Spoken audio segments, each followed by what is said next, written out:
মালদার মোথাবাড়িতে উগ্র মৌলবাদী জঙ্গি সংগঠনের স্লিপার সেল ছড়িয়ে রয়েছে, তাদের সাহায্য করছে রাজ্য সরকার, এমনই বিস্ফোরক দাবি করেছেন বিজেপি সাংসদ খগেন মুর্মু। তার বক্তব্য, মূল অভিযুক্ত তাকে পুলিশ এখনো গ্রেফতার করেনি, তাকে আড়াল করা হচ্ছে। তার আরো মন্তব্য, মোথাবাড়ি কাণ্ডে যে ব্যক্তি উস্কানিমূলক বক্তব্য এবং ভিডিও ছড়িয়েছিল তাকেও পুলিশ গ্রেফতার করতে পারেনি, কারণ পুলিশ প্রশাসন তৃণমূলের দলদাস হিসেবে কাজ করছে। তার জন্যই দুষ্কৃতীরা সমাজে ঘুরে বেড়াচ্ছে।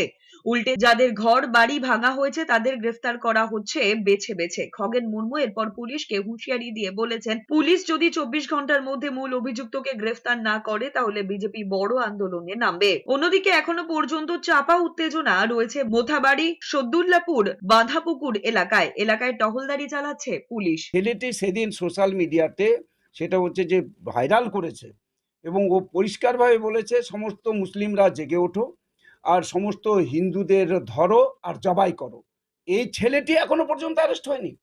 আশ্চর্যের সঙ্গে দেখতে পাচ্ছি আমাদের এখানে পুলিশ প্রশাসন কতটা হচ্ছে যে এখানে তৃণমূলের দলদাস হিসেবে কাজ করছে এবং ওই সমস্ত স্লিপার সেলের সঙ্গে যুক্ত, অর্থাৎ এখানে যারা জঙ্গি, যারা জিহাদি, যারা এখানে একটা গন্ডগোল বাঁধানোর চেষ্টা করছে, তাদের কতটা মদত পুষ্ট আমাদের এখানকার পুলিশ। এখনো পর্যন্ত এই ছেলেটাকে এখনো পর্যন্ত পিক আপ করা হলো না।